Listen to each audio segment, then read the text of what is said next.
Assalamu alaikum wa rahmatullahi wa barakatuh. Bienvenue dans cette vidéo dédiée à la compréhension de la place de la femme dans l'islam. Nous allons résumer cette vidéo à travers 6 chapitres pour une bonne compréhension. À travers les siècles, des idées préconçues ont souvent obscurci la réalité des enseignements islamiques concernant les femmes. Aujourd'hui, nous allons explorer les textes sacrés, les paroles prophétiques et les contextes historiques pour éclairer ce sujet essentiel. Chapitre 1. Création et égalité spirituelle. L'islam enseigne que l'homme et la femme ont été créés à partir d'une même essence. Le Coran déclare « Ô homme, craignez votre Seigneur qui vous a créé d'un seul être, et qui de celui-ci a créé son épouse. » Sourate An-Nisa 4:1. Cette origine commune souligne l'égalité spirituelle entre les sexes. Le prophète Mohammed a également affirmé « Les femmes sont les sœurs des hommes ». Hadith rapporté par Abu Daoud. Chapitre 2. Droits économiques et sociaux.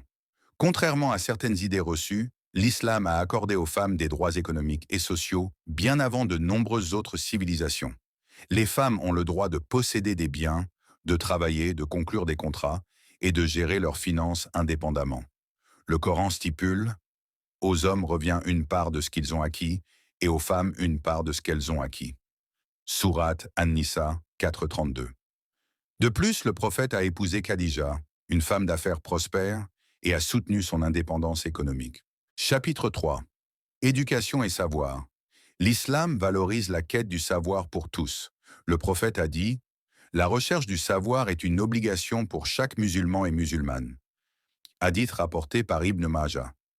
Des femmes comme Aïcha bint Abu Bakr ont été des érudites respectées, transmettant de nombreux hadiths et enseignant à des compagnons du prophète. Chapitre 4. Mariage et relations familiales. Le mariage en islam est basé sur le consentement mutuel et le respect. Le Coran dit « Et parmi ces signes, il a créé de vous, pour vous, des épouses afin que vous trouviez auprès d'elles tranquillité, et il a mis entre vous affection et miséricorde. » Sourate Ar-Rum 30-21. Le prophète a également souligné l'importance du bon traitement des épouses. Le meilleur d'entre vous est celui qui est le meilleur envers sa femme. Hadith rapporté par At-Tirmidhi, chapitre 5. Héritage et témoignage. En matière d'héritage, le Coran établit des parts spécifiques pour les femmes, garantissant leur droit à une part des biens familiaux. Bien que dans certains cas, la part de l'homme soit double, cela est lié aux responsabilités financières accrues qui lui incombent. Concernant le témoignage, le verset souvent cité et faites témoigner 2 hommes d'entre vous, et s'il n'y a pas 2 hommes, alors 1 homme et 2 femmes. Sourate Al-Baqarah 282.